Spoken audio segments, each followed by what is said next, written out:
As you can tell by the thumbnail, I'm going to talk about July 25th, 2002. I was working at Macomb Mall. I was a lieutenant there. A lot of the years I was there, because of budgets, like for instance, when I started, even on a Monday or Tuesday, there'd be 4 or 5 officers, plus an outside guy, and a dispatch. Through the years, I got down to 4, then sometimes 3, and then sometimes 2. And that's kind of what happened on this day.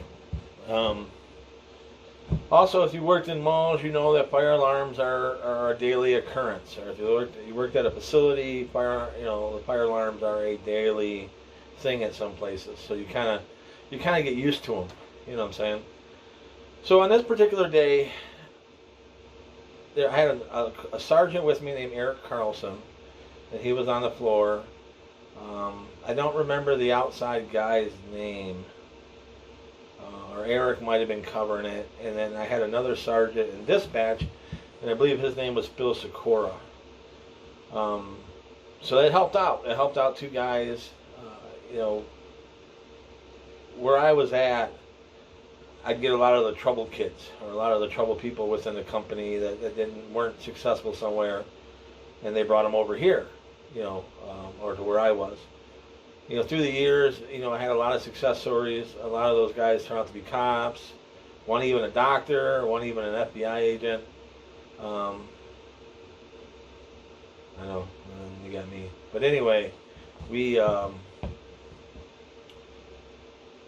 I put a lot in the supervisors in there, and I made sure that they were good guys. I held my superstars, I should call them superstars. That's what they were, to a higher standard. So it worked out this day. It worked out the way it was supposed to. I'm going to turn this off because I don't know if that's going to affect it. But, so it's about 8:20. The mall closes at 9. And it's just Phil's in the dispatch, which he monitors the cameras, fields the calls, and then make the calls if we need help. So the fire alarms start going off. So you don't really think anything of it. You're almost getting ready to close, and that's what you're getting ready of. About 8 o'clock or a little bit after 8 o'clock, somebody would have to go around and lock the doors, particular doors, for lockdown. And I think that's what I was doing. So anyway, the fire alarm starts going off, and this was at Macomb Mall, which is in Roseville, which is like Masonic and Gratiot. So I walked down the middle, coming from where Sears used to be. I walked down to where Old Navy was, and it's full of smoke. Like, wow, we have a problem. But sometimes what happens, restaurants leave stuff on, and usually it just stays on the grill. We had another restaurant on the other end called National Coney Island, and it happened there quite frequently where they would leave the grill on or whatever. So I'm half thinking that's what it is. So I walk down there, and then Eric meets me there, and we look into this restaurant, which was called the Honey Tree. And not only is the kitchen on fire, but the fire is up to the counter. So it's moved beyond the stove, moved behind the grill.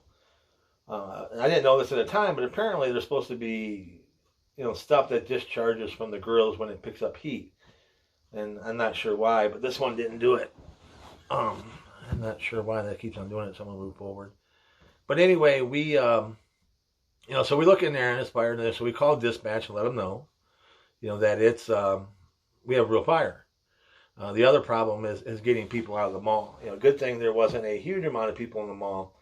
So I decided that we're just going to hit the closing announcements now.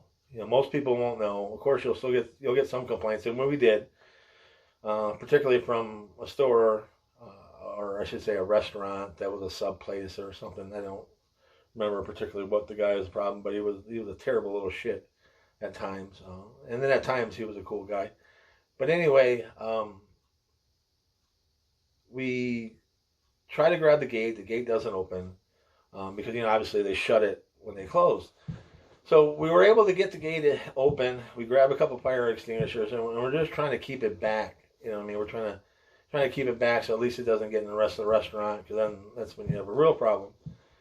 So we get in there and we're hitting this thing. I think we hit it with like 5 or 6 extinguishers that we had in the area, and to the point to where me and this Eric Carlson were up against the counter. I mean, like leaning up against the counter, and the flames are shooting overhead, almost like the movie Backdraft. And to where if you wore cheap security clothes in this particular company, they didn't buy the best stuff. You had that polyester kind of whatever the hell it was. It started, melting our shirts. I mean, it started. You could tell where it was starting to, and even our pants. And I think his boot got burnt from leaning up against the counter. But so we fought it a good 10 minutes, maybe a little bit longer. It seems like forever. It might have been 8, but so we shut it down. We fought the fire. The fire department came in. They put it out. It was something. I mean, afterwards you realize how the bad the fire was. I mean, uh, and then how bad it could have gotten if it would have got into the rest of the mall. And that place was closed down for a while. I'm not sure. They did open back up because I remember eating there. That was my spot. They had some great cheeseburgers. But just wanted to sit down and tell you the story. I'll probably have a few more of these as time and time goes by. But yeah, Macomb Mall was almost lost. And it was right there by